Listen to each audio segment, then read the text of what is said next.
Welcome to this episode of the Red Dirt Agronomy Podcast. I am Dave Deacon, and have we got a great show for you?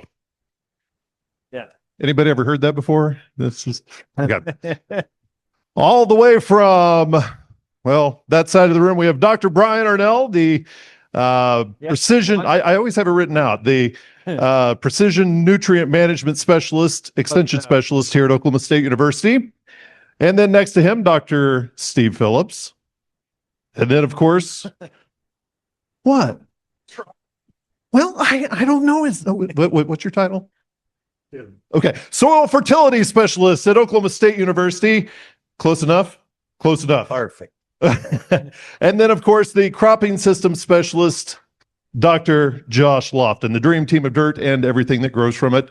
And, of course, the outgoing member of the Red Dirt Agronomy Podcast, Dr. Radon Cherry. Take it from here. I want it on the record that I don't like arguing. I'm a kind soul up here, so. Dave, that's why I'm sitting in the middle, is to keep him and Brian separated. Are you done whining? No. That's what I figured. He's spicy now that he's hired. You notice that? Yeah. Yeah. All right. So I think the first thing we're just going to go through and start down there with Brian and just going to get a little bit of an update on what they have going on in their programs. And then we'll just kind of build from there. If anybody has questions, just yell at us and I'll bring a mic to you and you can ask a question. Please interact. That's the only way this is going to work very well. So anyway, Brian, go ahead. So you've been able to see most of what I've got going on with just the posters and the grad students out there. We've got Nick doing the corn N by S work, the multi-state work, big project. He's also looking at a project, a smaller one. He's a Corn Belt kid, so we thought to throw him on cotton because that was only fair. So not only is he doing cotton, but he's mapping cotton. So that is a double whammy. But looking at delaying nitrogen, we're seeing. I haven't seen the data yet, Nick, but we're looking at, by delaying nitrogen cotton, especially the dryland stuff, are we potentially changing the boll position? Just some observations, and are we switching where that boll load's at by delaying that plant out? That's his two projects, and I'm actually looking at the grads to help me remember what I'm doing. We got Christian in front. Christian's doing taking on out the work and actually should be publishing it, is the sorghum burn. So sorghum being the redheaded stepchild. Yeah, no, okay, no comment from Lofton. But can we do sorghum creep and then come back in with inputs? If everything turns out, do we have options without maybe buying a wide drop nozzle to fertilize? And so his work is that sorghum burn project where we go over the top with 30 gallons of liquid and every method we could think of, from streamers, flat fan, and basically don't flat fan on 30 gallons in July in sorghum. It's not good. Shocking. But everything else works pretty well, whether you're on 20s, 30s, or something in between. We got Miss Emily Staten here. She's been working on the double crop corn work, which has already been presented.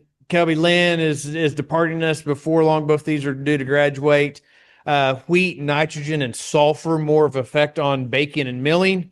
And the answer with at least the projects we've had is that it doesn't impact yield, protein, or milling quality of wheat when we add sulfur on the ground that's never had sulfur in the last 25 years and averages 80 bushel wheat. So not really sure what's going on, but we aren't Kansas. We don't need as much sulfur in our wheat crop.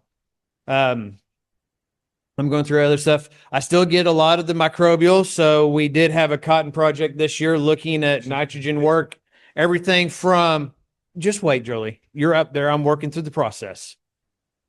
The grads are needy. I don't know if y'all knew that, but they don't make them like they used to. So we've got nitrogen products in corn. We had 4 locations this year, looking at everything from traditional stabilizers. We put out the Boost, quality liquid feeds Boost. We've got the nitrogen creators and the whole realm, and we expect to probably take that on a little bit more. Jolie Derrick back there, she is wanting to make sure I share her work. Kind of a fun project, working with Texas A&M, looking at deep nitrogen and its potential influence on how cotton takes up potassium. And when I say deep in, I'm not talking nitrate. I'm talking especially in the Lugert district, but we're seeing across the entire cotton belt that at about 2 to 3 foot deep and even deeper, we're finding anywhere from 40 to 200 pounds of ammonium. And so that doesn't math out until you think about the ground it's in, but that's a bunch of ammonium. And there's potential, kind of like an N and S, that high ammonium levels at peak uptake times of potassium, if that ammonium pool is in the potassium pool, that there can be some potential negative interactions between the two cations going. So trying to better understand nitrogen movement within a system. That's all down in the Lugert district. So thinking really, if we put on pre-plant nitrogen in that district, then flood it on, it kind of keeps that nitrogen from nitrifying as it moves it in depth, just the way we're managing that stuff. A lot of spatial work when it comes to trying to understand how our soils range across landscape, what's driving the potassium response in soybean. It's a little bit the soil test and a whole lot how much soil do I have. So we think this work will probably end up going to engineers in 2 years and saying, hey, we need you to build this kind of sensor so that we can better understand our fields to make better recs, whether that's on yield level or nutrient uptake removal level. Grads, what am I missing? Sam. Sarah's working off Sam had the potassium. Yeah. Oh, Samson also. Yeah. So Sarah is looking at that same work where we're taking deep cores, looking at whether we should be looking at the top 6 inches of soil to make measurements or look at the A horizon. Should we be looking at that as a measurement of where we need to be collecting soils and better understanding nutrient availability, or do we do the flat 6 inch? Then Samson Abiola is he's been working with Silva and doing a lot of physiology stuff on wheat. So basically, as we're dropping population and planting later, does that change the thoughts on delayed nitrogen? Meaning that I've always been saying you can wait. And so the last 2 years is saying that at least grain only wheat says it doesn't want nitrogen early. And we got more and more. I think we just published or about to publish the data that had about 12 years of wheat work that basically said a 2-shot system is not economical. If you're grain only, it's not worth putting it on twice because that $8 you pay or that $6 you pay for the applicator cost can't be made back. Just make 1 shot in the spring unless it's 100 bushel wheat, then you got to go 2 shots in the spring. So that's a lot of data thrown in on that one. But is there any questions about anything that Brian's doing right now? We can come back. We'll go through Okay. the line of Steve, how about what you got going on? I'm going to pick up on one of Brian's projects. He mentioned the potassium responsiveness, and this is one of the things that Brian and I've only been at OSU for 2 years, but Brian and I have been working together on projects for decades. And one of the things that we've always chased and questioned is the spatial variability in response to fertilizer applications. We've always understood that soil extractable nutrients will vary spatially, and we've figured out how to manage that with variable rate applications. I'm talking about P and K specifically. But one of the things that he had a student working a few years ago, Vaughn Reed, who's a soil fertility specialist down at Mississippi State now, and they found that it was really 50-50 on wheat double crop soybean systems, whether they would whether they would respond to potassium recommendations. They put out strips, several strip trials all over the state, and found that they had a population of sites that should have responded to the fertilizer but didn't, and they had a bunch that shouldn't have that did. And so what we've overlooked in our management of spatial nutrient variability is this issue of responsiveness. Something's going on that's controlling either the plant availability or the plant's ability to access those nutrients on a spatial basis throughout a landscape. And one of the concepts that we're investigating with some of our graduate students is this idea of a root restrictive layer or a limiting layer. And this was something that Jason Warren just happened to stumble onto probably 4 or 5 years ago, where he had several years worth of yield maps and various rotations on a couple of farms in Grant County.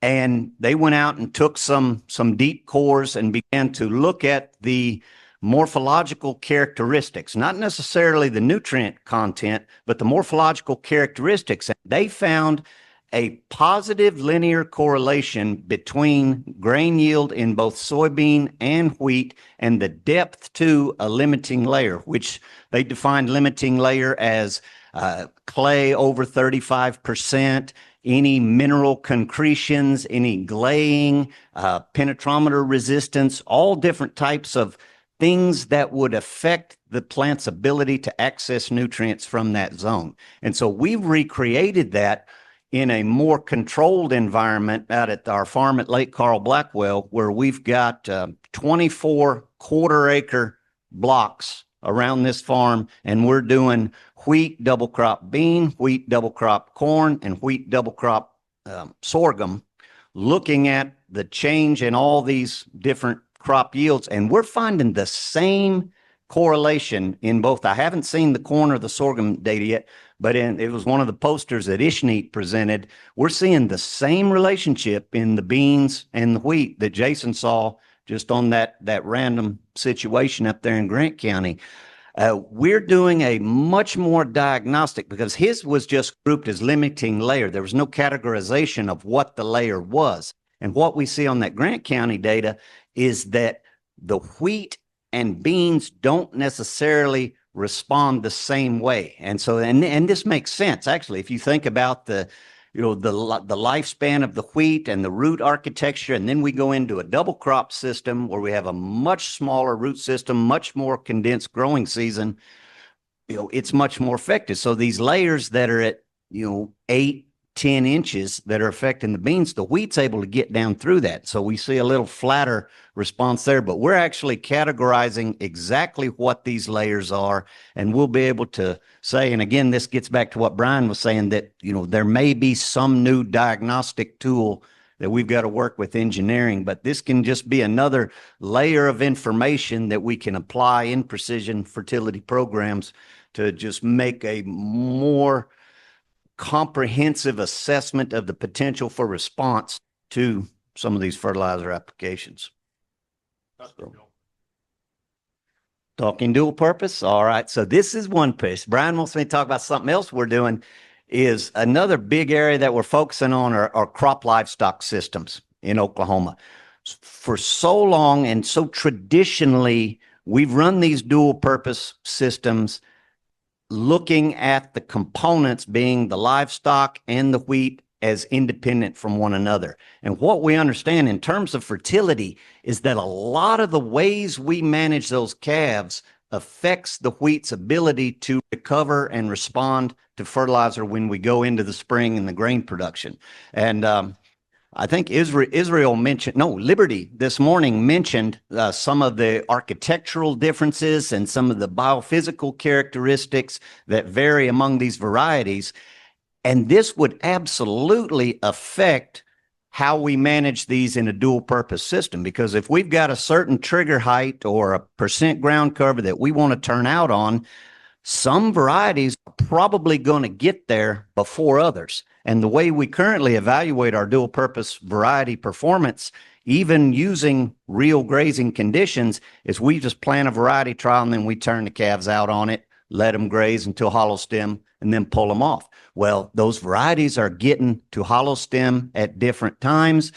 There's plenty of data in Amanda's program to show that when you graze it, you actually delay hollow stem. There's as much as 3 to 4 weeks difference in hollow stem date among varieties. And so understanding that these varieties and what we do with them in the fall and when we turn out, what our trigger is, what the stocking intensity is, when we get those calves off, is all going to affect how that wheat then responds to our spring nitrogen. So we're putting quite a bit of effort into that this year. We've got trials. We've got simulated grazing trials here in Stillwater, down at Perkins, and down at Chickasha. We've got some on-farm multi-variety trials with different initiation timings, stocking rates on a farm in Greer County. And so we're going to keep going on that. We're doing some Bermuda grass work with Brian Pugh down in southeast Oklahoma, where we're looking at rye interseeded into Bermuda grass and some stockpiling. Brian talked a good bit about stockpiling. We're hoping to get more into that. He talked about stockpiling the old world blue stem and the fertility component of that. So I think we'll be moving into that as well. Anything else, boss? No. All right. Thank you. Awesome. Don't. Yes. Two hires, Aiden and Troy, partially funded by the. Well, we'll find out tomorrow when he starts. No, how that's going to work now. Can you repeat the question? Okay, he's asking that our two new area agronomists in Southwest and Northeast are being partially funded by the soil fertility checkoff program. We're paying 20% of their salaries to create an opportunity to bring more research into those positions. And so what we'll be doing is working with Raiden and Roy and the county educators in their areas to identify what some needs are. How do we prioritize? How do we use those research and demonstration trials to complement what they need to accomplish in their area extension programs? And hopefully this will be a model, with you also being an area agent, if this is something that seems to add value to the extension service, then hopefully, that's something that can continue to expand into yours and Mike's areas as well. Okay, so I'll kind of do like Brian. We handle, or at least our program, the cropping system program, handles quite a few crops. We're a little bit less on the fertility, but these two over here handle a lot of the fertility. I come in and a lot of times put an agronomic spin on the fertility. An example of that, Brian's been working on that delayed nitrogen in sorghum for a number of years. Michaela, one of his old PhD students, kind of was the foundational of that. I came in with another student and asked, if we delay nitrogen 30 to 40 days, are we impacting tiller development? A lot of places in Oklahoma on sorghum depend on tiller production to sustain potentially most of their yield. And what that student found is that, yes, we are actually decreasing our tiller potential 2 to 2.5 tillers on average per plant if we are delaying nitrogen. So there are some caveats to that system, but it's that nice system to where I have a soil fertility training. So I usually take things that are kind of coming out of his program and being like, okay, so how can we spin another way to just kind of make sure before we make a recommendation that we're making the full recommendation, that growers know exactly what's going to happen in the field before we get into a bind and growers depend on tillers and then they only have one main stem and yield 15 bushels an acre on sorghum. So, but I'll go through my students and kind of what they're working on. You guys met Josie yesterday. She's working a lot on the nitrates in sorghum, both in forage sorghum and grain sorghum from a grazing perspective. We've been working on this a lot. I was talking to Josh yesterday after. I feel like every time we answer a question, two more things that we always thought we knew kind of go, oh, that's not right anymore. So I always say that within, the last 5 years from starting working with Gary Strickland down in Southwest Oklahoma till now, that we've learned a lot of things. And I felt 5 years we had a better handle on nitrate issues in sorghum. Right now, I just think we were lying to ourselves about how much we knew about nitrate and sorghum, because it and prussic acid both, I think we're kind of working with old data and some stuff that was just assumed that happened that is not. So we're going to continue to work on pushing through that and working with not only sorghums, but we're working with folks on, I know a lot of you guys, if you have cattle, they're out on range, probably grazing Johnson grass, probably grazing ditches. So we're working on a little bit of everything. So she's working on the sorghum component of that.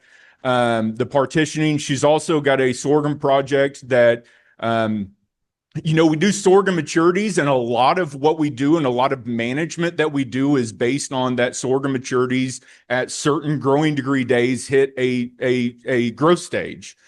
And we have asked the question of, okay, if that was always done on optimum planted sorghum. So when we planted the right time, this is how that sorghum plant goes through its season. But we have a lot more folks that, it doesn't matter. I mean, Mother Nature plays a role. If we say you need to plant through middle of April through the first 10 days in May, but Mother Nature doesn't give us to us, and now it's the 15th day of May, or maybe it's the 10th version of May 10th, and we're a lot further along in May. Do we still follow that same development pattern? In addition, do we still follow that same development pattern in double crop grain sorghum production? And what she's kind of found, and what I was going to present on today, but I think this is a lot more fun, is that no.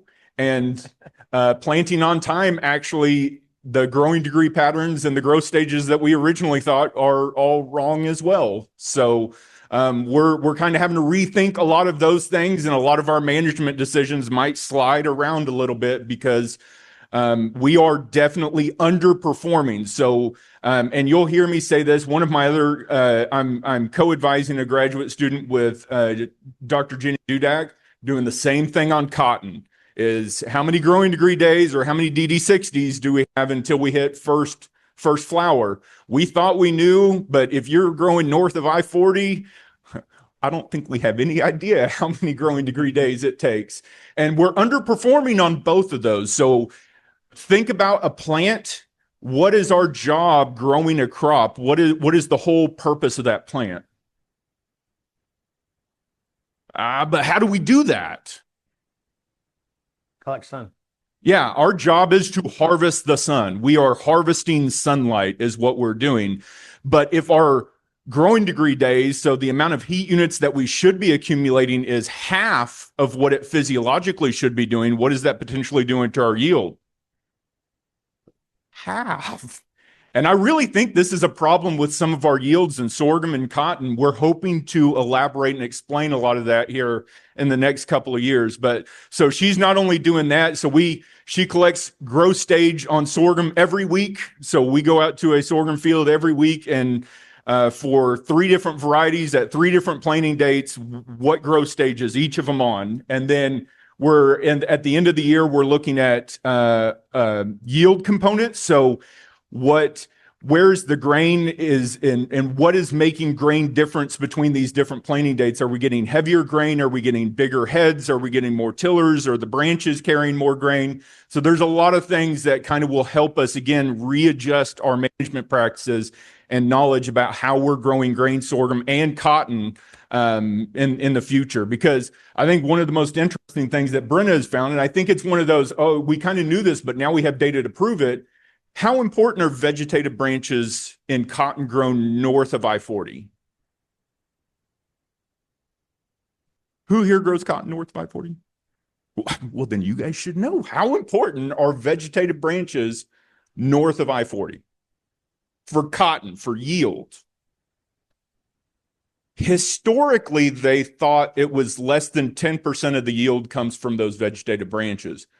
What we're finding out, depending on the season, depending on where the environment, it's anywhere from 20 to 50% of the yield is coming from either untraditional positions. So we're talking 3rd, 4th, and 5th position bolls, or we're getting those bolls on the vegetative branches. So again, if we know that a lot of our yield, a third potentially of our yields coming from vegetative branches, that changes the whole world on how we think of management. And so we have to look further into that.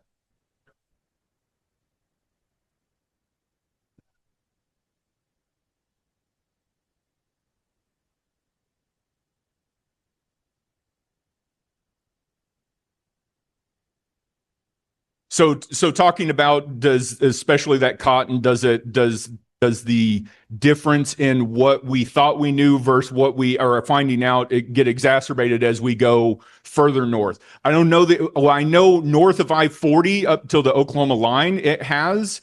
Now, what we originally thought is as we turn west and we make a right turn, we head out to the Panhandle and we go up that high step, we thought that was going to make a really big difference too. It hasn't made as much of a difference as going up those latitudinal steps. So going up to the Panhandle or growing in Wakita, seems to be around similar, but going from Fort Cobb to Wakita is a big deal. Okay, so Tori, one of the other students and Josie's the one you guys are filling out surveys for. We're trying to figure out not only teaching methodology, but also how to improve winter crop school. So make sure if you haven't filled it out, we'll put it up on screen. Thank you, Dave. Before you guys leave here. Oh, and there's an email going out at 5. So maybe you don't even have to put it out, but email going out at 5. You can do it again. Oh, your oats. You guys remember last year we talked about forage oats? We're doing forage oats. No, but we're looking. I came back to Oklahoma and growers told me you plant oats on Valentine's Day, right? If you're going to plant oats in the spring, you plant them on Valentine's Day. Well, that's really rough because sometimes it's really dry on Valentine's Day. So it's how much we can maneuver that either forward or backwards and still get pretty good yields on that. Tori's working. We have one project that we're pairing with ANSI, Animal Science, to where we're looking at the beef pasture unit out by Foundation Seed out west of town as you guys were going out. Her component, we're looking at cover crops intermixed or interseeded with native pasture, or what's there is what I call native pasture. So there's not a whole lot of native. It's a lot of foxtail and crabgrass, but what's out there pasture. And then how that impacts not only the cattle performance during the summer, but as we grow wheat the following year, how that impacts how we should manage the wheat and how that impacts cattle performance, as well as soil health components on the back end of that. And then she's established hopefully we're going to make this a long-term thing to where we're looking at that crabgrass, small grains grazing rotation. I think we have a pretty good handle. Most people feel like there's a pretty good handle on how we handled the crabgrass, but it's if we're taking off 5, 6, 7,000 pounds of crabgrass, do we need to go back and readjust how we manage that small grain on the back end to make sure that it's a viable forage as well? Did you have a question up there, Raiden? We got a question right here. Dr. Arnall, on the Soil Horizon study you did versus the USDA studies from the 60s, 70s book, so each A, B, and C was each depth. How has that changed besides erosion over time? And are you thinking that we're starting to get more coming out of the B series versus just A? Because I also remember Dr. Ron says, he was very adamant. No sense of going below 6 inches. Yeah, okay. A lot of questions there, Michael, in the process. Sorry. So the Sergo, a lot of that happened. In fact, Tyson Morley and a couple of the soil scientists re-updated those through the late 90s and early through 2000s, all through the red beds. So a lot of those had been updated. And if you look at a Sergo map, yeah, the lines aren't accurate. But if you look at the series, a series doesn't say that the B horizon occurs at 18 inches. It says the B horizon has a range. And so we find that. Now, what we find is the depth to B or depth to BT or BTZ or something has a massive swing in a lot of the soils that we're in. So, we go up to Ottawa County and we get glean and we get clay increase. That really heavy clay, yellow turd colored clay is going to happen anywhere between 24 inches and you should go see a doctor, sir. 100 foot apart. Just like going up to the Panhandle, going to the Goodwill Research Station, you can dump a probe 6 foot down and just get this beautiful silt loam all the way to clay at 6 foot, and you go 150 foot over and you hit cliche at 30 inches. So it's highly variable on that. I'm giving a lot more credit to going deeper. I'm a lot of the stuff I'm trying to figure out how to do is how do we make the roots go deeper. Project with Texas that we'd like to get funded is how do we manipulate water and nitrogen at the same time in cotton to push its roots. I know if I stress a plant with nitrogen stress, certain cultivars will root deeper. And if I send a root to 24, 30 inches, I'm pretty sure it's getting nutrients of some level. So yeah, the majority of wheat crop is in the top 6. I expanded that. If we look at the sulfur stuff now, our top 6 inches has usually like 3 or 4 pounds of sulfur. But 6 to 12 and 12 to 18 has an extra 40 to 50 pounds. Maybe that's why we don't see a response, because we can get to that 40 pounds at 8, 9, and 10 inches deep. So Yeah, Steve, do you have anything else to add to that? Kind of your specialty there. That's not possible. I'm just curious, boss man. I think all four of us have done so many meetings. When we're talking about restrictive layers or getting into these BTs and these clay layers and these concretions and things, is that part of the reason why whenever we go everywhere else, everybody wants to talk about micronutrients, and then we don't really have much success as far as researching micronutrients very much, or just hypothesizing, what are some of the things about micronutrients why maybe we have a little bit harder time? You thinking back to some of the zinc work in wheat and things like that. That's it.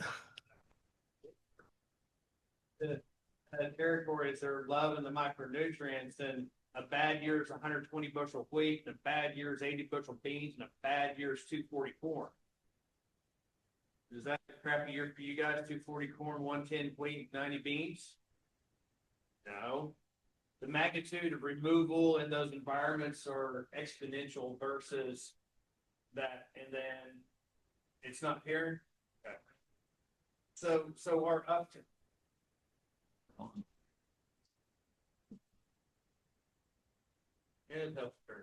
right, so wow, apologize. I can't believe Mike didn't yell at me.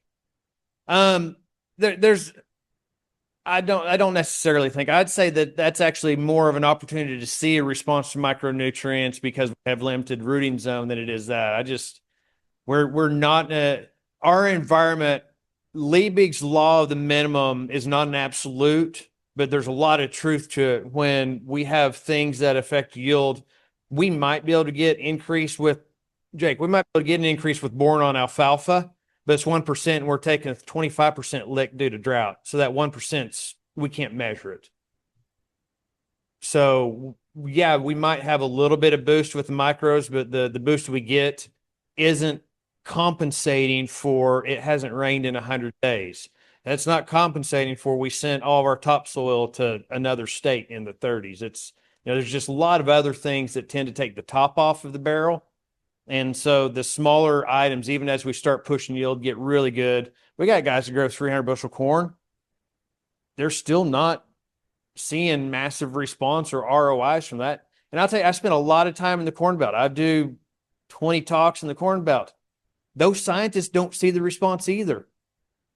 Salesmen see the response, but the researchers can't hardly get it. Like sulfur in Illinois. So I'll just say the N by S, we got 33, 34 locations from Mississippi to Michigan. Most of the corn is over 200 bushel. 33 locations from north to south. What is your guess, percentage-wise, of how many locations had a significant response to sulfur? And we're going South Mississippi to northern Michigan with an average corn yield across all of them about 240. Huh? 3 locations. And only 2 of them had historic sulfur application. Everything else has never had sulfur in its entirety. We're told we got to have sulfur.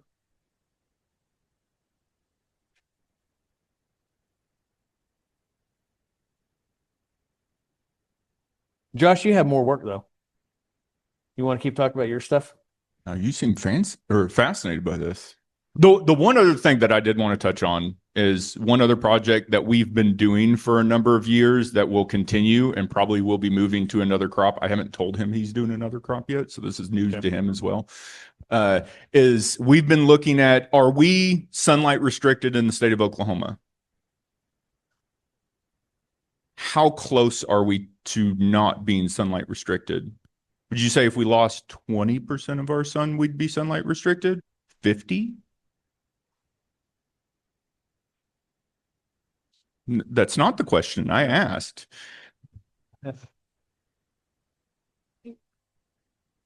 Well, wait, Yeah. wait for the story, John. You're Yeah, you're wait, jumping wait for the ahead. story. You're jumping 3 Yeah. chapters. The This question isn't a is, how much Goosebumps sunlight book. can You you have to follow the chapters, sir.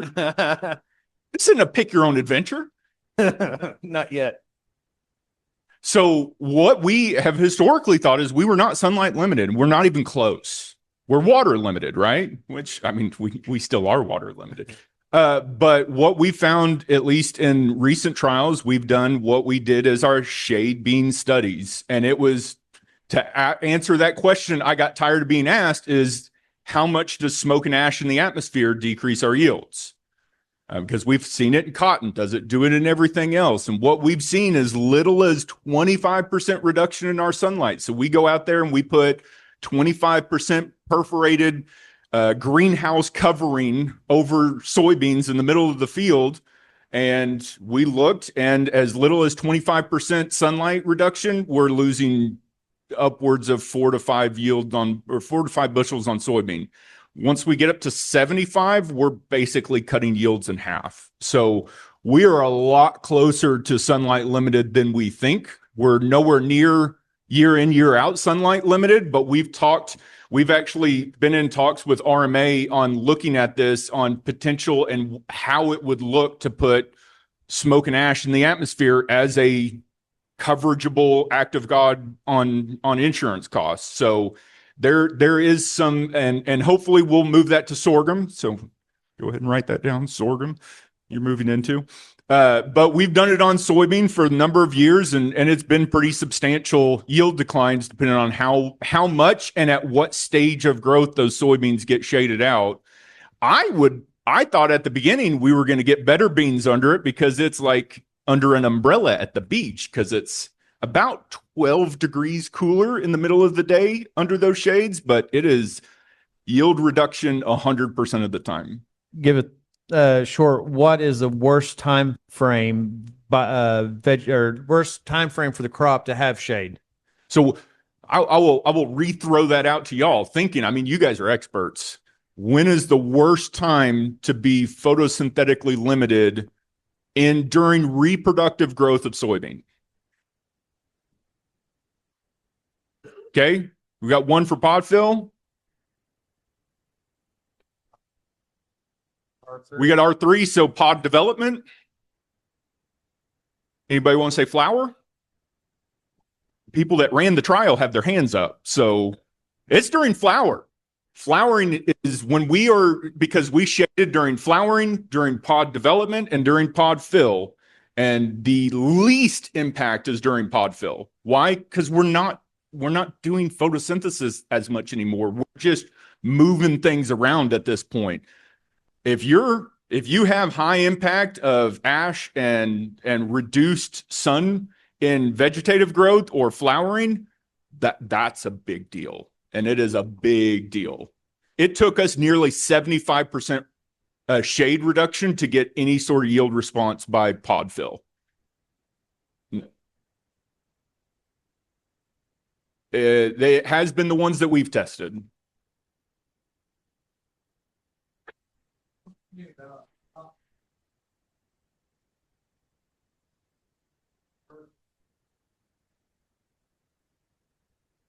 Want to repeat that? And we walk. Okay, so the question is about cotton gathering sunlight on 30s compared to 36s or 40s, old traditional wide cotton belt area. No, this is more crop fish. I feel like you and Steve, how much is that lower canopy contributing in those later stages? Because that's where I'd say you'd have that shade out, is that lower canopy, or is most of the photosynthetic and the energy still in that top 70%, or what would happen? From a knowledge 100%, I have no earthly idea.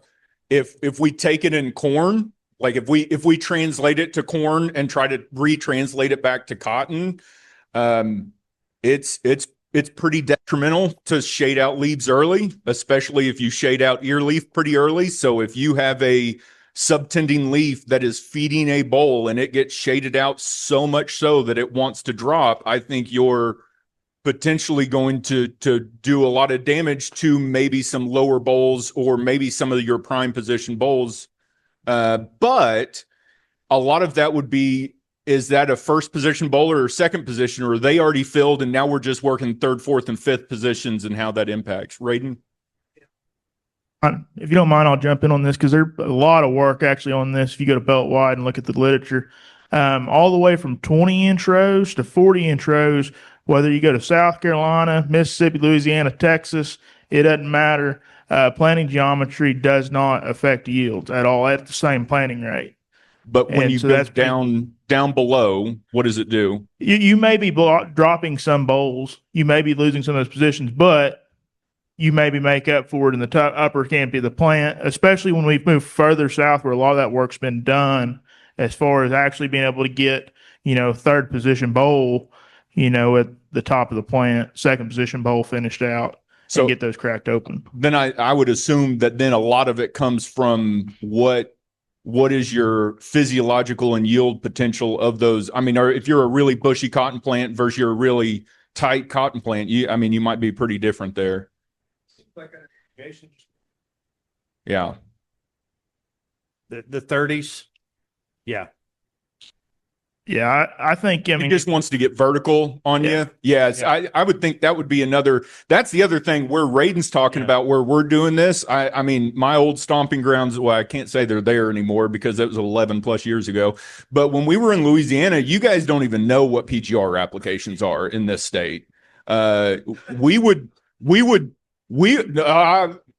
take the jug out and it's a one jug per plant kind of situation. So, I mean, like, they were not off label. They were at the verge of making their field a toxic waste dump kind of thing. So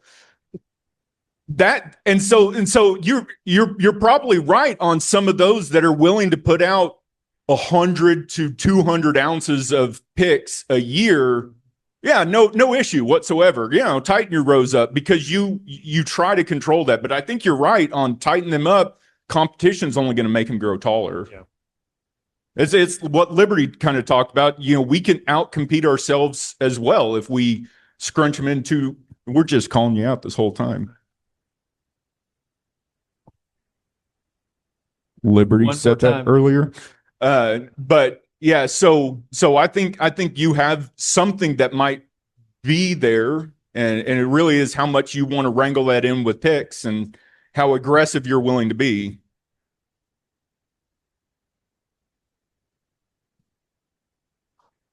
Yeah. So do you guys feel like that bottom crop's there at all, or? Talk to the mic so that on the line. Hit the mic. there you go. Yeah, I just said our PICS applications are always seem like quicker, earlier, and higher overall on 30s than they are when you get wider rows. And traditionally, I don't think Altus has put as much growth regulator on their cotton, and they're mainly in 40s, right, down there. And we've got a lot of 30s and 36s where we're at around Fort Cobb. So did you say something about your bottom crop, like sub like 9-10 node? How does that look? Yeah, we've seen 30-inch rows, where I've dropped bowls. Yeah. First position bowls on 30 inches. And you won't do that when you get wider rows. Yeah. So- Yeah. I mean, that's the big thing is you do the same thing in corn. If leaf gets shaded early, that ear's small and might even abort. So I think if you shade out that subtending leaf that's on that, you're going to do some hurt to it. It really just depends on how much competition comes and how early, I think. Anybody else have any questions? Use the microphone, please.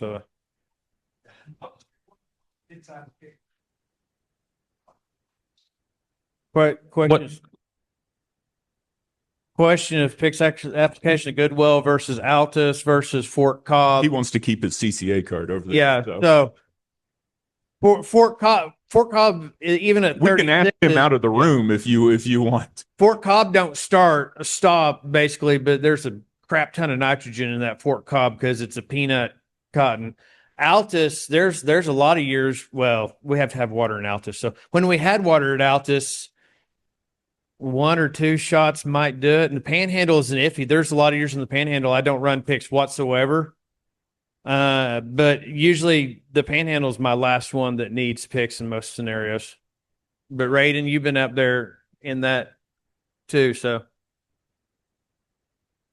I mean, I think at the end of the day, both locations, we've seen it. I mean, we've had trials at Fort Cobb, where we manage nitrogen later in the season too, and water is not necessarily overly applied, I would say.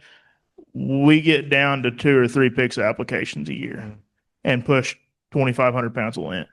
And so, I mean, there's all those components involved too. And we've talked about this with Galen Morgan with the cotton ink a lot. You know, how much of maybe our nitrogen water management are driving our needs for picks and things like that, especially when we get into when we're really trying to push yield. And what's the difference, especially if you go down and talk, Josh talked about, you know, working at LSU, but if you go down and talk to this cotton specialist at Mississippi State, Brian Pierlisi, he kind of makes fun of our cotton. He'll kind of go around, he's seen Fort Cobb cotton, he's seen Altus cotton, and then he gets kind of butthurt whenever he sees our yield data. Right? Because they have these big, beautiful plants that are on 38-inch rows. They look like Christmas trees. They're, you know, neck tall on me or higher, which that doesn't say a lot. But they're topping out about 1,600 pounds of lint when we see variety trial at Fort Cobb that's taking, you know, 2,400 pounds. So it's just kind of a weird, there's so many interactions and so much work that could be done and probably needs to be done. But it's a lot of things to cover and deal with when we start involving picks, water, and nitrogen management, and then not even talking about variety as well. So it's a very complex issue. Yeah, on top of that, yeah, they deal with a lot more. I can tell you at that talk at Mississippi State I did last week, about 8 out of 12 sessions were entomology or plant pathology. So give you an idea how much of a big deal, how much different environment it is compared to what we deal with here. You just sprayed every 3 weeks. You have no pest pressure. What are you talking about? Well, I know that's what they do. That's what I did. questions? It's supposed to be an opportunity to kind of hit us with anything. There's Jake. Oh, there's the okay. But those are the 3 traditionals, but we'll get back. My Mike, first time Jake. here, so not traditional. But I got quite a bit of Milo. Can you reiterate on the delayed fertility and the reduced tillers? I want to know, does that improve standability late season? So in the situations that we were in, Jake, is absolutely no impact did we have on losing those tillers had an impact on yield or standability. But of course we were in those couple of years to where we didn't need tillers. So it wasn't these last couple of years to where, you know, you might miss that main crop and you're really dependent on that first and second tiller to make a lot of your crop. We didn't have any standability issues. And in fact, where we had our biggest issue with charcoal rot was where we put it all up front. And that was a bigger issue in that year, where we put everything up front as opposed to where we put it out at 30 or 40 days. So we haven't had any issue at delaying. Now, what I don't like, That's fine. I know it's fine because I'm going to say it anyway. What I don't like is waiting for everything to go out at 40 days. How I want growers to use that information is, okay, we are under fertilizing sorghum. There, I said it. We're under fertilizing sorghum. There's a reason why we only yield 40 or 60 pounds or bushels. It's because we're fertilizing for 40 or 60 bushels. And a lot of times I understand a grower's like, I only feel comfortable because I don't know what this year is going to be, putting out 50 pounds of N up front.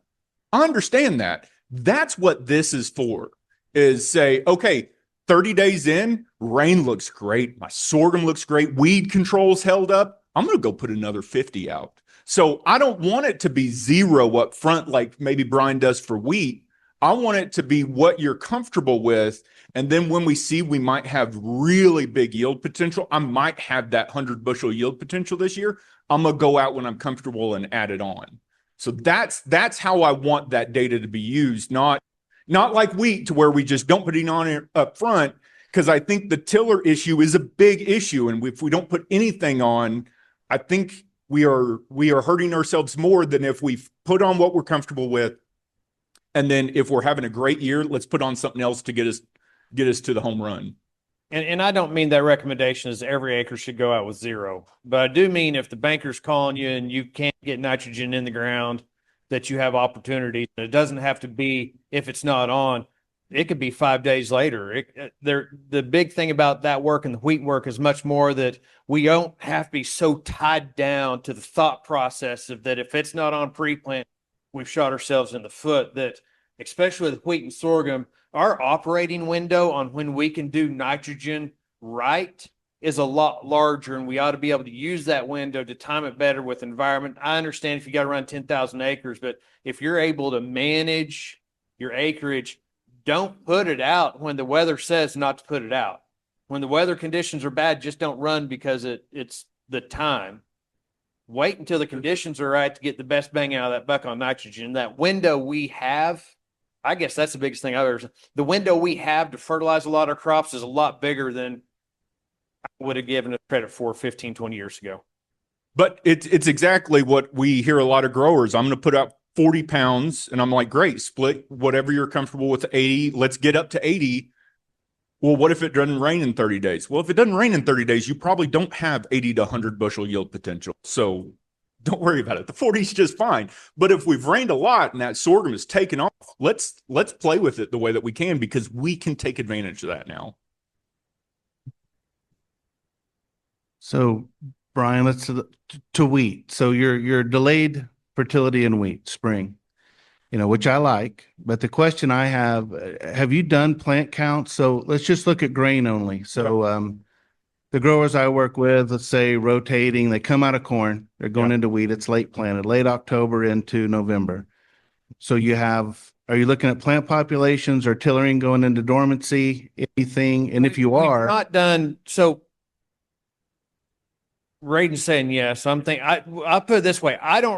The plant counts and tiller counts we've done a little bit of. His work actually, well, I'll take it back. His dissertation had all those components, so he can answer that question. So just, Jeff, say that one more time, exactly what you wanted there.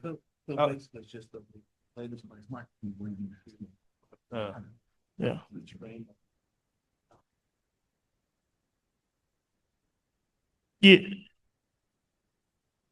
Yeah. So one of the big things we saw from that data set that I had, which was across 14 different varieties, no nitrogen up front, or mostly early nitrogen up front, and then a fully delayed timing. And one of the things we saw was we didn't maybe have as much tillers from that delayed nitrogen, but we had much more larger heads. And so it goes back to kind of that one slide that I had where we were talking about, does it really matter if our yield comes from how many spikes we have in the field versus how many kernels or grains that one spike has? And so that's what we saw, is there was kind of that inverse relationship as we, moved to that delayed timing.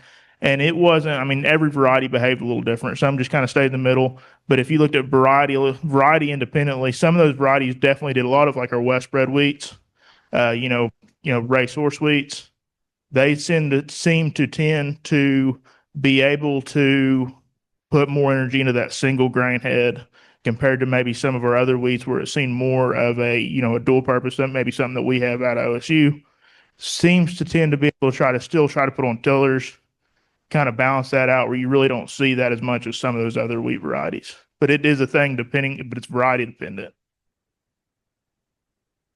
Mike's got a question. I'm coming. Get your steps in. This one actually goes to the other Brian, Dr. Pugh. Dr. McMurphy, we always talked about, how come they don't talk about little blue, side oats grama, Indian grass, and switchgrass? All we hear is big blue stem along with the ranges. Why, Dr. McMurphy tossed, those are the big 5 basically decreasers in a pasture. but how come we don't hear about those other 4 grasses anymore in our range mix? Well, I do think you're getting a little outside my area. I'm the introduced forage specialist. So I have to be a little bit careful how I answer that. But again, I think that's really dependent geographically where you're at in Oklahoma. As we get in the higher rainfall areas of Oklahoma, the big 4 would be big blue, little blue, Indian grass, and switch. Eastern gamma grass could be thrown in there as the 5th. When we get into some of those grammas, and then buffalo grass, that's as we progress further west. So again, that's still a big component of our native range in Oklahoma. It just varies based on where you're at. I don't know if that's answering any of your question, but they're still there and we still know they're there. I do think we've probably lost quite a bit of that ground though to Bermuda grass and old world blue stem as you get out west. And we've seen the same thing over east. There's not a lot of native left when you get outside the Osage. You hear people say native, but it's broom sedge. It's not desirable native. Does that answer your question?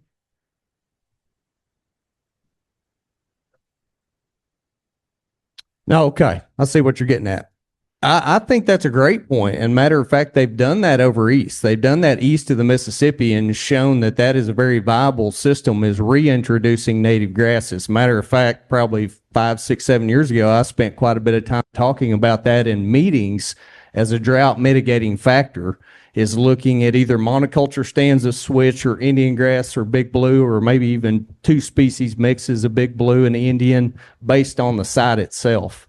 And they're showing some really neat work out of Tennessee where they're actually managing that more intensively, using some fertility inputs into those forage stands to encourage growth, and being able to maybe treat it a little different than what we've normally thought here in Oklahoma and Kansas, where you get off of it by July 4th. If you bale it, only bale it once and don't touch it again till after frost. They're actually showing you can get away with a little bit more use if you're willing to maybe control some weeds and fertilize the way that we should. So definitely something we probably need to look at here as we go into the future.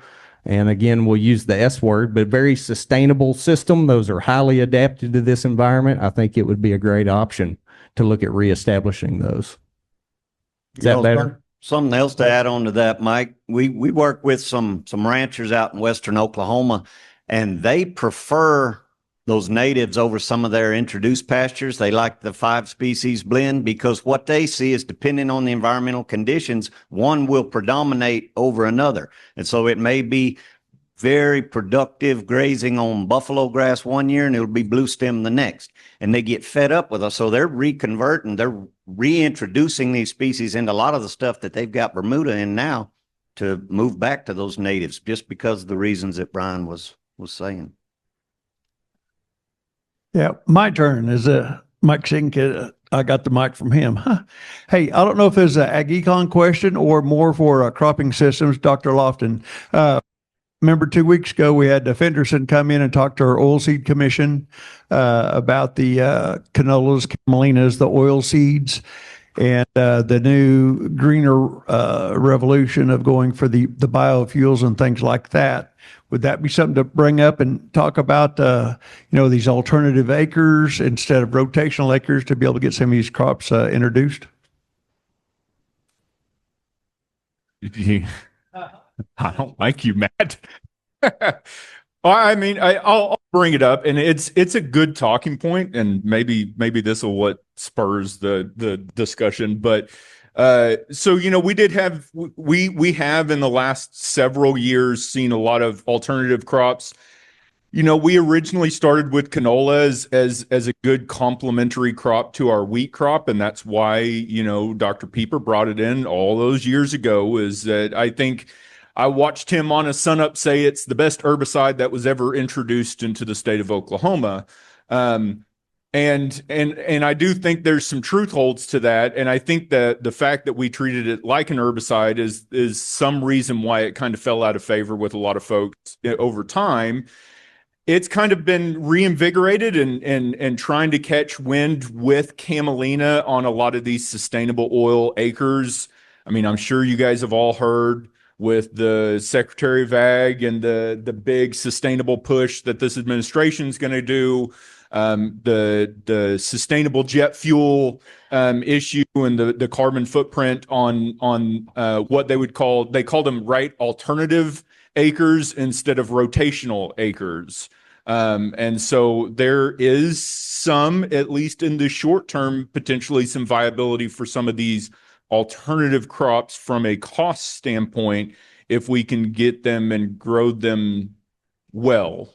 I think the biggest thing, Josh, you can chime in on this, for me, is that the last couple falls just haven't been great. This fall was probably the best year for canola growing fall that we've had in probably a half decade. It really hadn't been great the last 4 falls to grow a lot of canola. So, and I think a lot of folks, even 1 to 2 years ago, had a lot of interest when that plant out there in Goodland got retaken over, that canola might become a viable option again. And I know, talking to Fenderson, he really thinks that with the new wave and a lot of these alternative acres, that both oil seeds, both canola and camelina, might have some viability to it. And when I say alternative acres, just so everybody knows, is so when we have a rotational crop, that is being talked about in terms of replacing one crop with another crop for a benefit, right? So we rotate canola with wheat for a benefit. On the camelina, they're trying to sneak it into what I will so lovingly call a political loophole, and that because of the planting time and when they're recommending camelina to be planted, the theory is that there would be no other crop that would be viably planted at the same time. So since we're planting camelina much later, November into December, maybe even into January, that those would be fallow acres that this crop is taking advantage of to store carbon. You can feel about that however you want to feel about it, but they're getting it to where there's some financial benefit to, I'm not 100% sure, going to the growers to do that. So, Matt, is that?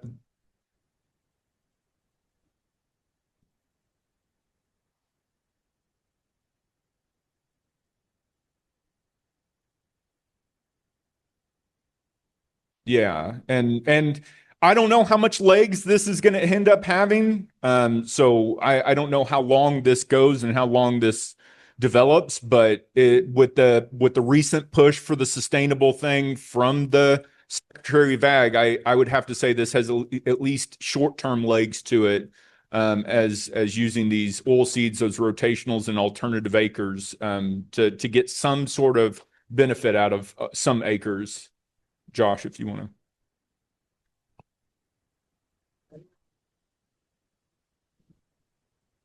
Wait. So we actually pulled John Fenderson out of retirement. So he's contract looking at the canola.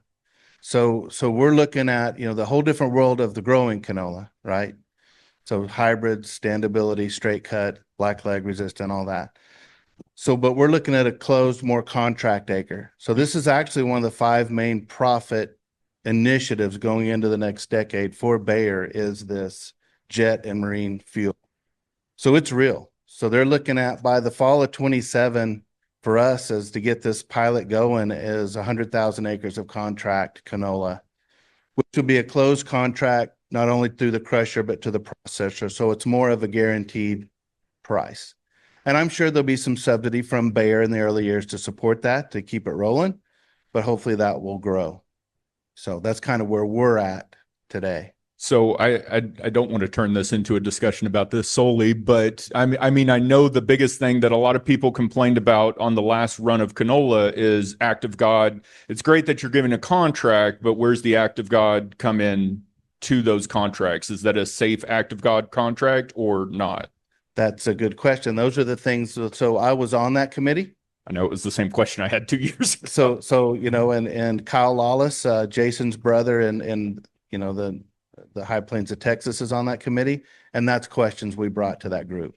As you begin this process, your go-to-market strategy, the acts of God, those things, so I don't know where they're at with that. It's way above my pay grade, but those issues from the field have been brought up to leadership. So it'll be interesting to see where they go.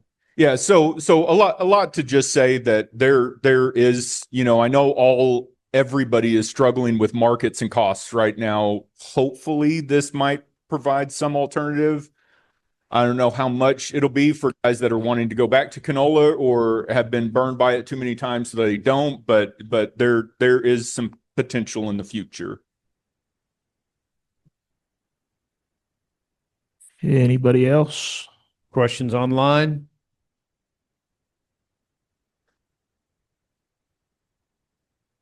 Oh, yeah. Everybody's got I can some. get it to her. It's easier. Don't work quick.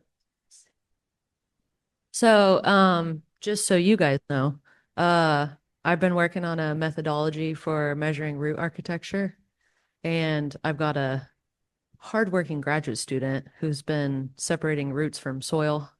And so if y'all want to talk about that, I definitely think, in my opinion, that is the next frontier in this variety selection piece and the resource allocation searching piece in the soil. We also know somebody with a hydraulic soil probe. So, we could measure like deep into the soil. Want y'all to put that in your brain. Not a question. Okay. Hey, go back up there, Jeff Ball.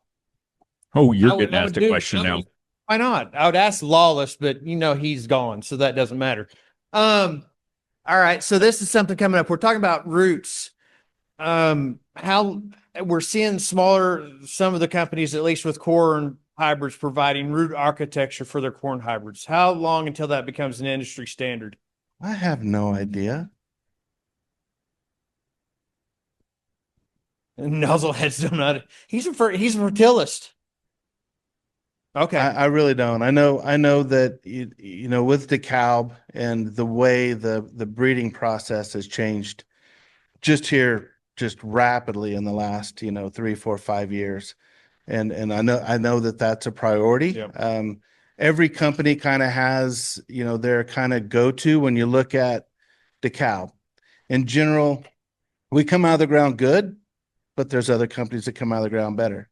But we know when July 4th hits, we hang on a lot longer with a stay green and do a good job to finish out. So it's kind of where the breeders look at. I haven't heard too much talk about that within the cow camp. So can't help.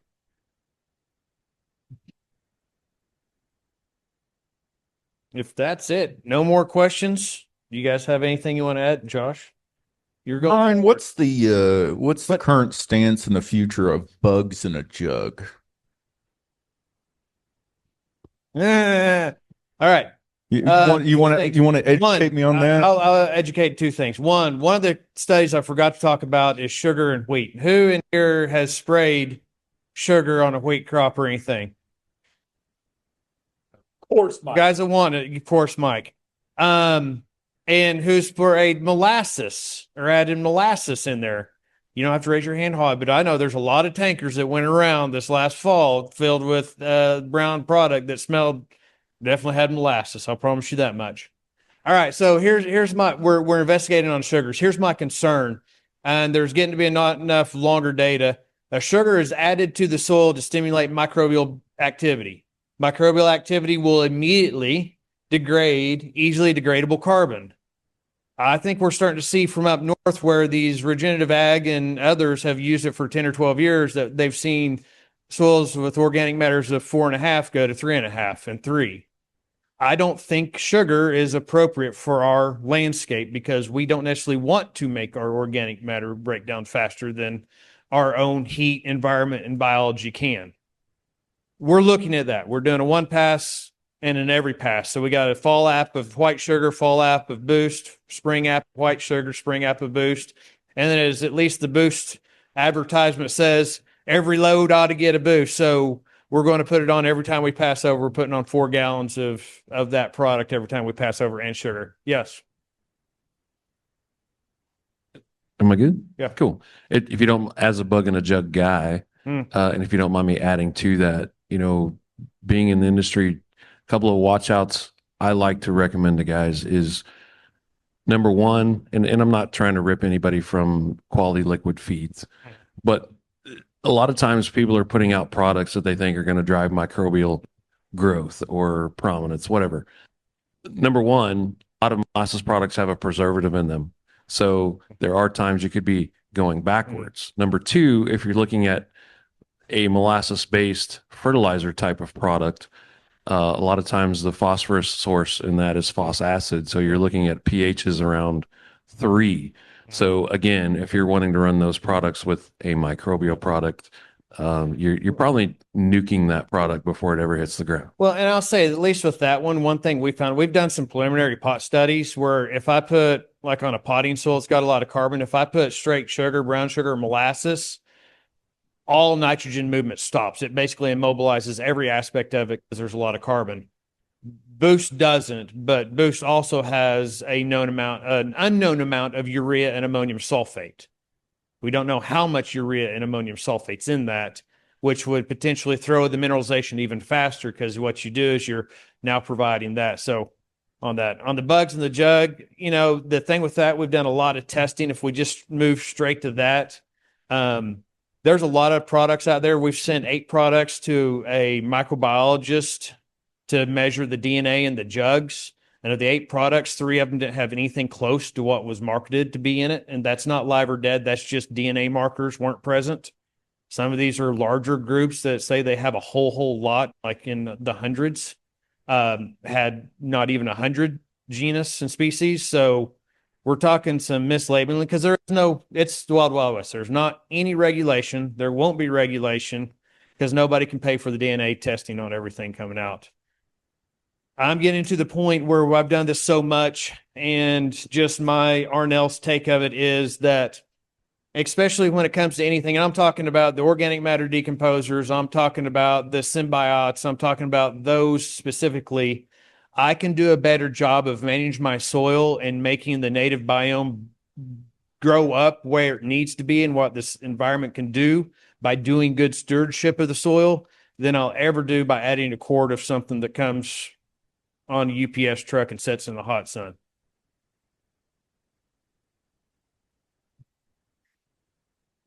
Amen, brother.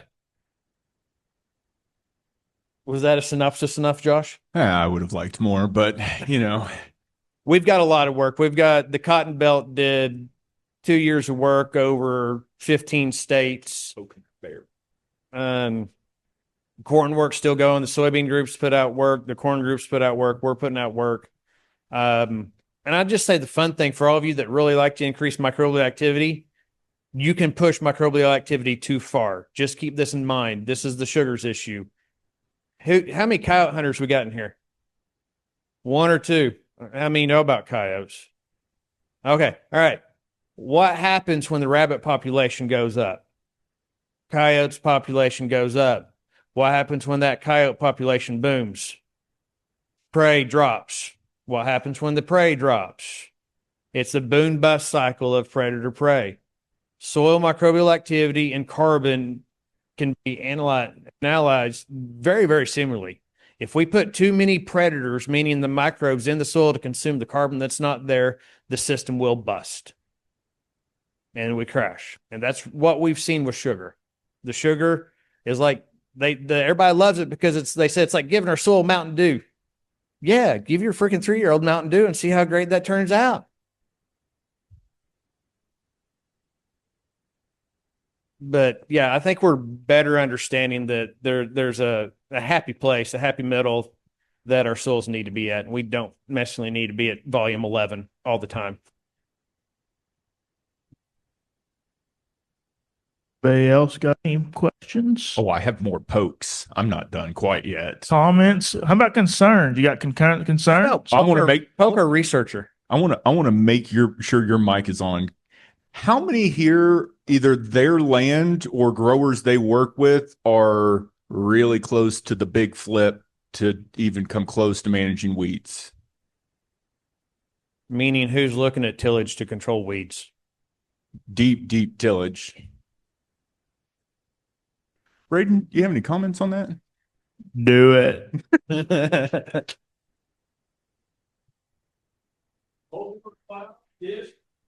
Mold board it 2 directions and then run the chisel through it.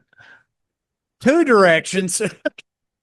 I'm kidding, Turn but his mic off. I'm turning, but get it turned over, right? That's what we're getting at.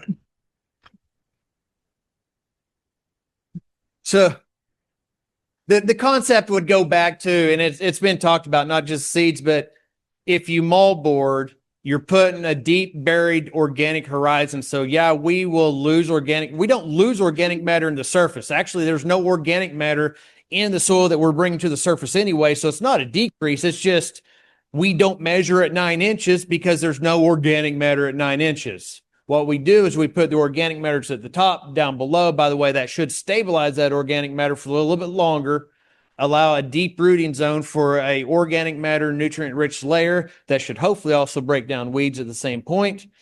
Quick back over with this quick something cultivator, get some grass on it, establish it to keep it from flowing away and get back into no-till. My time frame idea of this is significantly different from Sherry's time frame. But I do have a reason for that. So there is some work out of Northwest Kansas with Lucas Haig that he's done some occasional tillage. And he kind of, I mean, I think you've talked about a 5 to 10 year range.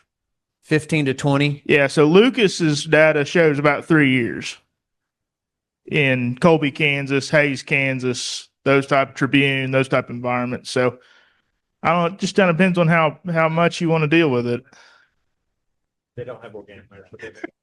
What do you need that for? There's no organic matter up there. Why would you want that? It just gets in the way. So I guess I'll ask one, and I'm hopefully you two, because I've poked around at it a lot. How accurate do you guys feel our soil test P is when you get a report back?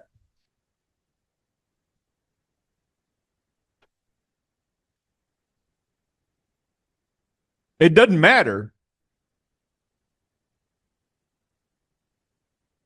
So how accurate is our soil test phosphorus from collection through processing? What we recommend, how accurate is soil test P recommendations? The rec, The whole process. we're 95 percentile that we're not losing yield. So we're really freaking we're accurate as hell. Even when soil test You P don't is lose positive, you don't lose any yield.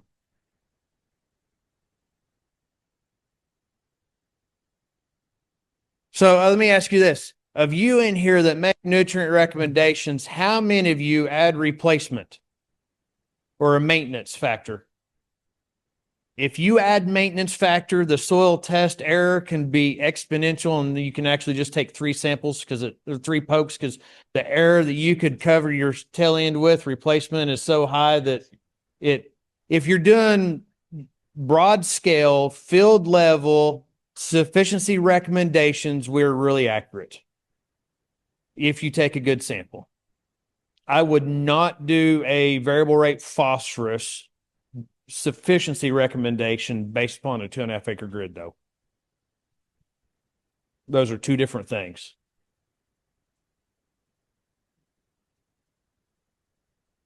We still use Malik. Most of the plain states still use Malik. We've run, my lab will run Haney, my lab runs Olson, Bray, Malik, Water. We're running them all on P response studies, and it says that on wheat, Malik 3 was really, really good at determining the right rate for flat application of phosphorus. Oh, okay. But yeah.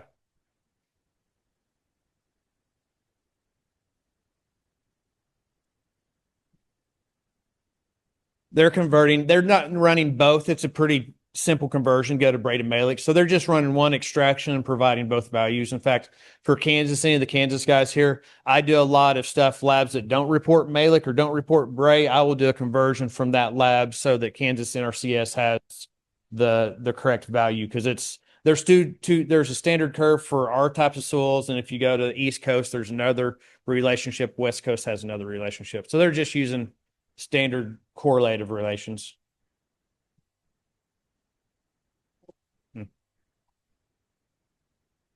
states, just like I said, because Kansas NRCS requires, I think it's Malic. Yeah, it requires Malic, and a lot of labs that just report Bray, they can't use it for the equip contract. But if a lab reports both, then that report can go into the equip contract.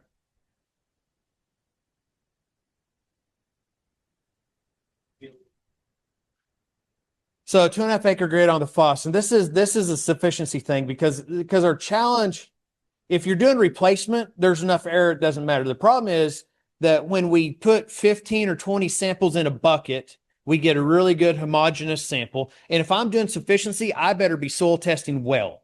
I'm just going to tell you, 5 or 6 pokes on a sufficiency phosphorus rec, you're cost shooting yourself in the foot. You need 15 to 20 cores if you're doing sufficiency.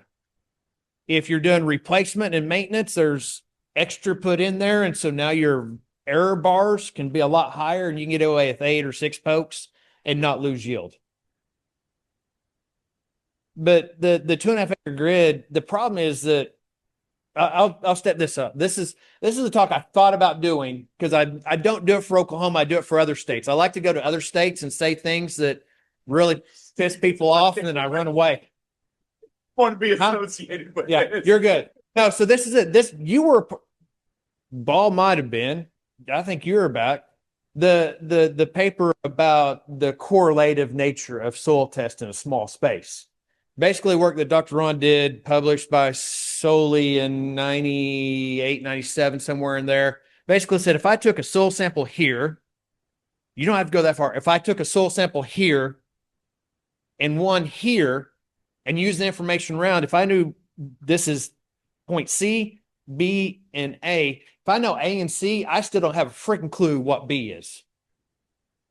1 meter square, measuring every foot by out past a meter, you lose spatial correlation. So that's the problem with 2.5 acre grid is we're 300 plus feet apart, and we're drawing this pretty line with Krieging, Krieging is a statistical measure that assumes spatial correlation. And so honestly, if you make a grid soil sample using 2.5, truly it should be the old squares that we had before we had Krieging. Now we get to replacement. If I'm overlaying a yield monitor data, if I'm overlaying a lot of other things, then I can start bringing resolution into that. But just saying a line passes 150 foot from that point and you transition soil test along this cool line, I don't trust that line. That's why, but if I add sufficient or replacement, if I'm growing 180 bushel corn and I got a 30 or 40 pound replacement rate on top of that, man, I can be off and not lose yield, and my replacements basically helping everything. Yes, Joshua. Okay. Thanks for calling on me. Same They're ready to go question, home. but for soil test K. Same question, soil test K. I focused on the stuff, Remember, sampling, processing, extraction Talking about- through recommendation. So this goes to Mike. So the soil test, this goes back to Mike's question. Mike is asking, what time of year do we pull soil samples? Same time every year. And there's a reason, and that reason is typically potassium. Spring, summer, fall. What, huh? Oh, spring. It actually, so it's a little bit of potassium, but it's also about the breakdown. So you got what's the clay doing? The clay's expanding, it's shrinking, it's releasing all these things. You also have decomposition coming back in. If you sample right after a corn crop, I mean, you pull corn off and you sample for potassium on sample that day you pulled it off versus 2 weeks before you plant, which has more potassium in the soil. 2 weeks before you plant. Why? Because you've had that residue decay and get back in right after crop. That's the most depleted time. So do you want to sell K or do you want to not apply K? Does soil texture impact soil potassium? Mineralogy, texture. So this is a fun thing about Oklahoma. You go to these states and we talk about clay mineralogy, and this state has this kind of clay. This state has this kind of clay. Dr. Phillips, have you looked at the clay mineralogy map of Oklahoma? It's all mixed. It's all mixed, which means we just have clays. I think I saw a map whenever I was younger that there was a certain part in the state that doesn't typically get potassium issues and one that does. Why is that? Does it have something to do with the Rainfall parental? pressure. And so why is the potassium recommendation the same between a sandy soil and a mixed clay soil? Why is it the same, or should it be the same? Should it be the same? No. Why is it the same? Because it's too hard to do differences and get people to do it. Same reason we have one K rec for LaFleur County and Boise City. Should we? God, no. I don't have enough money to make well, even McCurtain County. I don't have enough money to make a recommendation for Red Salute and Boise City all in the system. So it's generality. Soil testing is an accurate system that's built a 95 percentile, that we will give you a recommendation that if I send 100,000 fields in, my recommendation will maximize yield 95% of the time. Am I optimizing application rate? Nah. But I'm maximizing yield. Corn Belt, MRNT, nitrogen rate recommendations, it's all about 95 percentile. What point is it going to maximize yield 95% of the time? Not what point is it going to apply the right rate. Yield or return? What's that?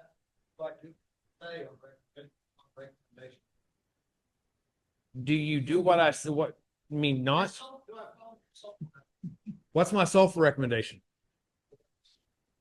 I would still run. So if the soil test, and here's how I say sulfur soil test is a tough one because it's all about organic matter mineralization. We will get sulfur recs on deep sandy, or sulfur responses on deep sandy soils. I would rather you do, if you're doing sulfur by soil test, I'd rather see you take a 0 to 12-inch sample and look at that full depth below that. But if all you have is a 0 to 6, and that 0 to 6 says you have less than 6 pounds, put on 10 pounds of sulfur. If it says you have 40 pounds, don't put on sulfur. Somewhere in between, you've probably got it at depth. But I'm still, if the soil test says I'm low, 10 pounds of sulfur is going to be my safety. If I'm trying to cut cost and not, and I'm trying to coming at this, that we got, what's wheat price today? $4.25. What's fertilizer price today? I'm looking at right now in my head is how can I cut a budget by 5 or 6%? And one of those things is if sulfur's coming back marginal to good, I'm not putting it on unless it's a deep sandy soil that has high yield potential off of a river bottom. We'll find that in wet years. Most of our silty clay loams around Oklahoma have marginal response because at depth we have a lot of clay that catches a lot of sulfur. Now in your sands over there, I'm thinking, think about old peanut ground. Am I putting on sulfur and peanut ground right away? I don't know. When's the last time it had gyp? How much water has gyp in it in the Northwest? So it's not an absolute. If the soil test says it's sub 10 pounds, I'm probably making that as a safety rec. But if I want to cut the cost, if it's over a quarter section, maybe it's worth going to 6 and 12 inches, seeing what is right below that first sample. Just talk about your response on the response on corn. I'll just tell you this, just to play it safe. It's like telling a corn farmer to shut down nitrogen. Don't put out 1.2 pounds of N per bushel into panhandle when I know they only need 0.9 or 0.8. They don't shut it back. If I'm trying to grow corn in Oklahoma and the soil test tells me I need sulfur, I'm going to put sulfur on because I don't want the potential to lose yield. But if your bank account says you need to skinny up somewhere, that's a thought. Are we not seeing sulfur response because of turns your microgram up? Sorry, I didn't know it was that directional. Say that, Jake.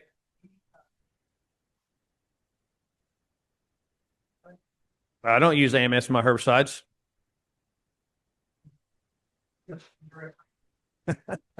He's not the one in the spring.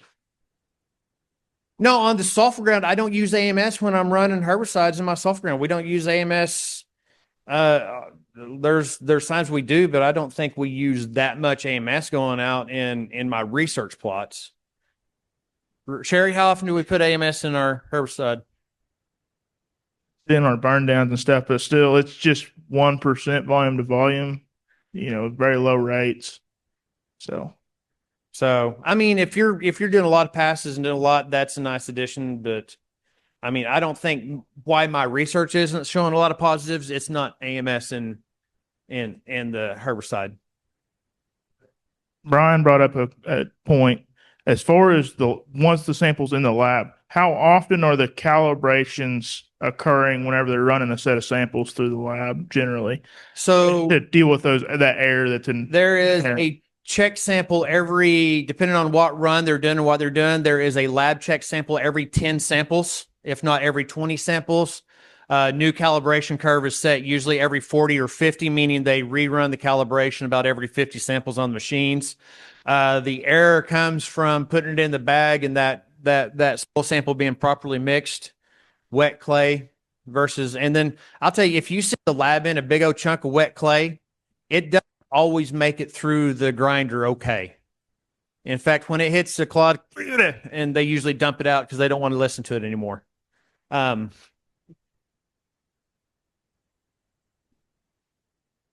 Yeah, Mike.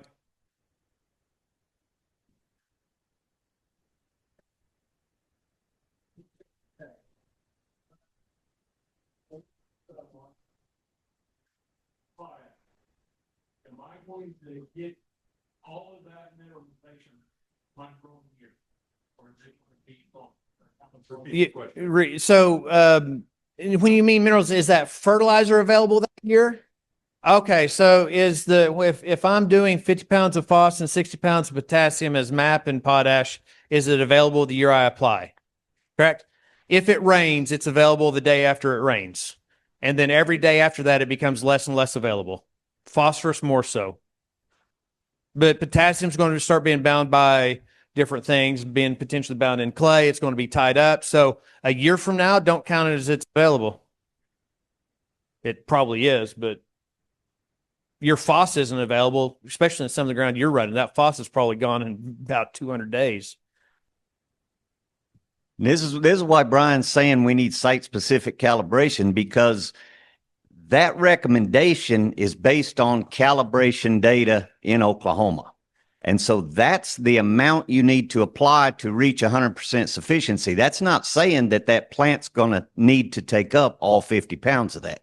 But 50 pounds is the rec to satisfy the plant requirement. That's why you got to put what crop you're growing when you send in the sample so they can get the right calibration to make the right recommendation.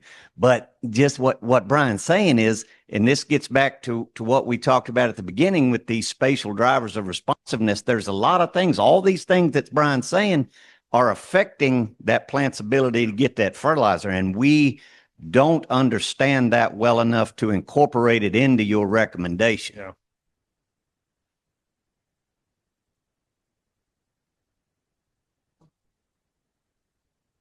No, after 365 days, the phos you put down is 0 available. It'd be gone because you've probably got a pH of 4.5 or 5 and it's tied up. So the phosphorus from day one, so in a neutral soil, a pH of 6.5, phosphorus becomes completely unavailable in approximately 350 to 400 days. Now, if you band it, that it extends it out. This is a Broadcast Incorporated. Phosphorus we're not dealing with old rock phosphate that took 100 days to become available. This is immediately available. Your K is a little bit less chemically sensitive, and so it has more availability, but more likelihood to be leached out or tied up by clay. Yep. Yeah, Jake.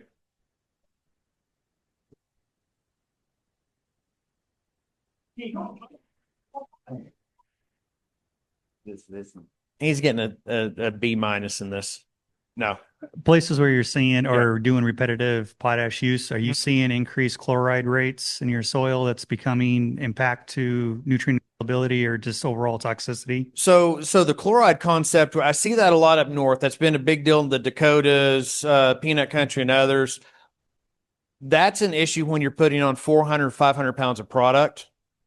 And I don't know anybody doing that. I've not seen anybody in the Central Plains that uses enough potassium chloride to get anywhere near the chloride toxicity that we see up specifically in peanut country and some, or potato country and some of that stuff up north in beet country, is that they see all those really, really high chlorides because they're just putting gobs of it down. That's where we start seeing the potassium sulfate and stuff come in. But I've done some of that testing. That stuff, the KS, the potassium sulfates work great. They just cost twice as much a pound. And so I'm not willing to pay that.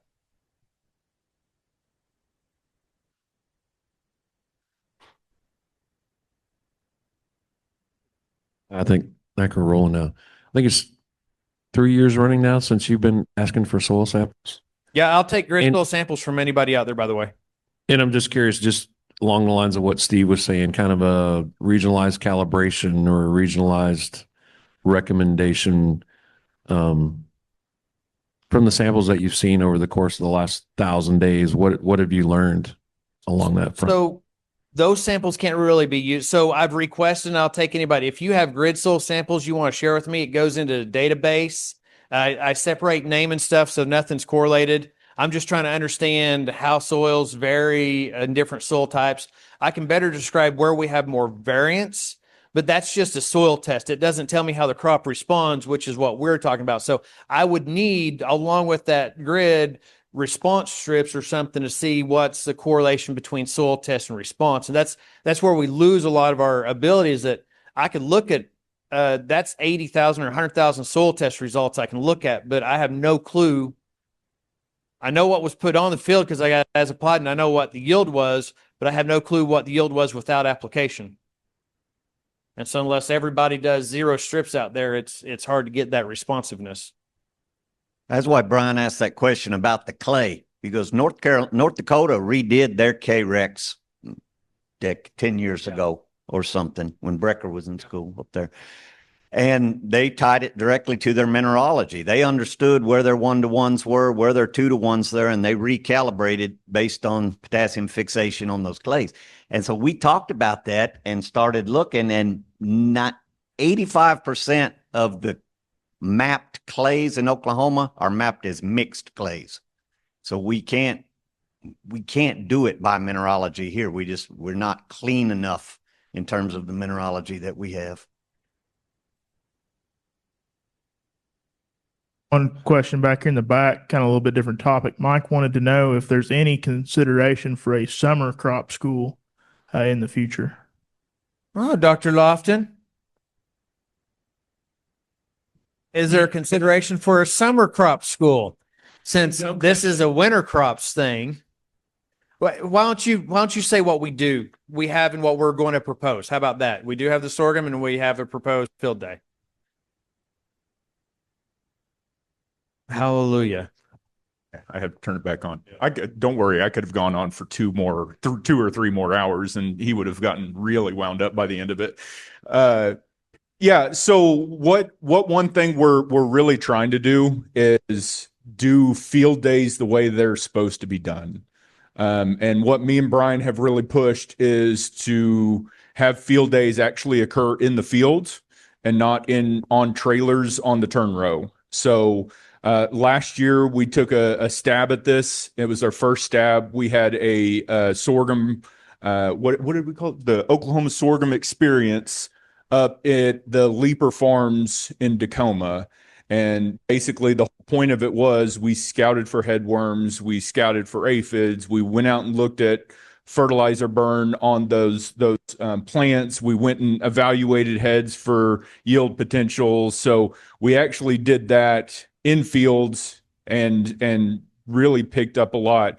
We're hoping to get a lot more of those going.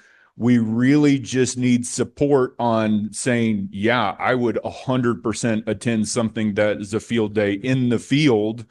And it's not like we're expecting you guys like this to drive from several counties away, but if it's like, hey, if it's 30 minutes down the road and we don't have a boatload of field work to do, I would love to see something like that. My growers would love to see something like that. So that's up to our educators in the room and our consultants and producers, that if they want to see that. Again, this year we're going to do another sorghum experience. probably up in Tacoma. So if you're up in that area, it'll probably be the end of August that we're going to do that. But again, it's getting off the turn row and getting into the field to do something and to see things. One thing that Josh has pitched that I really like, we just need kind of a poke or support, is that we pick up a 5 acre patch somewhere that's easily accessible, maybe blacktop accessibility. And in the fall, we go in and we establish a bunch of wheat plots. That might be dumping urea and furrow. It might be broadcasting wheat, just all kinds of things. But then also go through and come in and in the spring start planting summer crops. So we'd have a spring walk through that would talk about wheat and see maybe the cotton popping or corn popping up, soybean popping up. Maybe we got some early plant beans or something out there, and then have a later summer that focuses on the summer crops, the things that we see in the summer crops, and even maybe have some double crops. So basically an entire cropping systems within a couple acres that we throw out a lot of different problems and challenges and just different demos that we can hit a couple times in a wheat full season double crop system.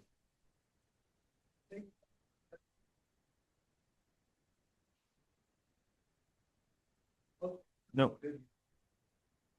No, and this won't go away. This won't go away. I would like to hand it off, but this won't go away.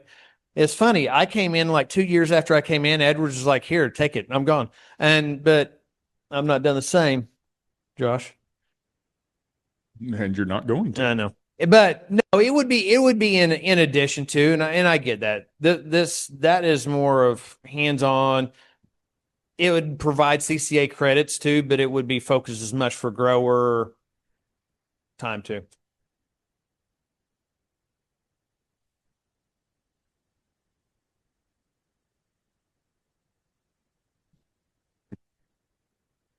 The wheat taps program, is the plug pulled on that, or?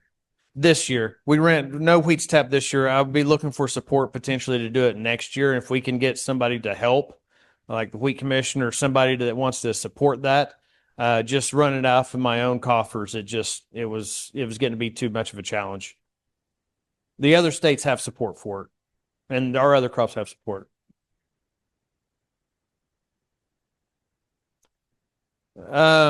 Yes, money, time, space, team support. There's a system. Summit has been really involved in the TAPS. So TAPS is on-farm testing programs, testing ag performance.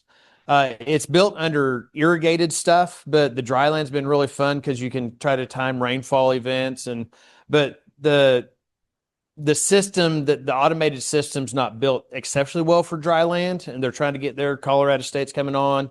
And so as they get that online system where the teams are actually notified via the system instead of me, and they work that way, that would make it a lot easier than me texting and trying to get Romulo or somebody to reply from Kansas. Switch to the QR code, Dave. I'm done. Thanks, Josh. Folks, QR code is coming on for the last of the CCA. Again, thank you. You've seen the date. Just so you guys know that the date is this kind of rough time of the year because we got to wait for the children to leave so that we have access to campus. And going off campus is pretty expensive. So trying to keep cost marginal kind of hits us this. But the date set, we've already got back a lot of feedback, and we're already integrating that feedback for the plans for next year, moving the poster session to the second floor foyer, doing a little bit larger breakfast on today and things such as those nature. So we do want your feedback, and also tell your friends, because I'd love to see this thing hit capacity